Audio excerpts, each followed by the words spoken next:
छठी मैया की। Recording by Bhojpuri films studio Lalmaniya. Mix by Mukesh Pandit. Mix by Mukesh पंडित।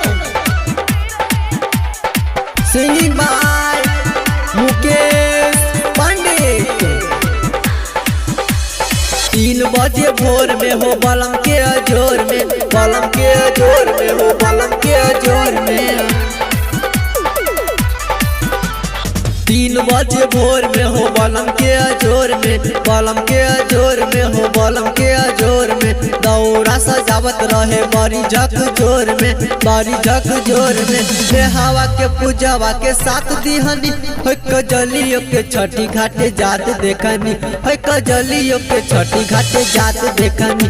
हो नेहाबो के छठी घाटे जात देखनी, हो कजलियों के छठी घाटे। डीजे सुमित सतीश, डीजे सुमित सतीश रेमा। प्रेम से बोला छठी मैया की।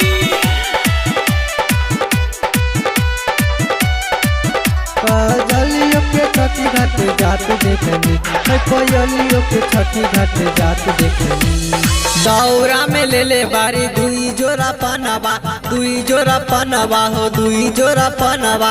3 दिन से धैले बारी छठी माई के ध्यानवा, छठी माई के ध्यानवा हो छठी माई के ध्यानवा।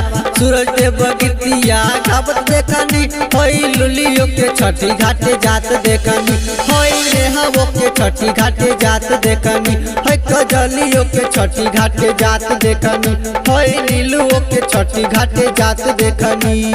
हाँ भैया ये रहे का बताई।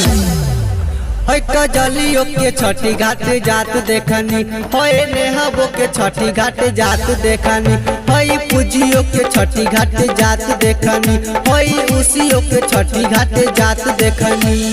डीजे सुमित सतीश, डीजे सुमित सतीश रेमा। प्रेम से बोला छठी मैया की।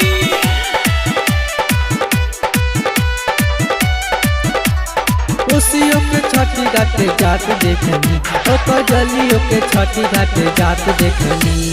हथवा में ले ले बारी फल फलहार हो, फल फलहार हो, फल फलहार हो। करे ले पूजा माई मुकेश जी के साथ हो, मुकेश जी के साथ हो, मुकेश जी के साथ हो। सोनू गीतिया बजावत देखनी, होई नेहाबो के छठी घाटे जात देखनी, होई कजलियों के छठी घाटे जात देखनी, होई झुलियों के छठी घाटे जात देखनी, होई नेहाबो के छठी घाटे जात देखनी। हाँ भैया ये रे जुलिया, हाँ भैया ये रे जुलिया। कजलियों के छठी घाटे जात देखनी, होई नेहाबो के छठी घाटे जात देखनी, होई पूजियों के छठी घाटे जात देखनी।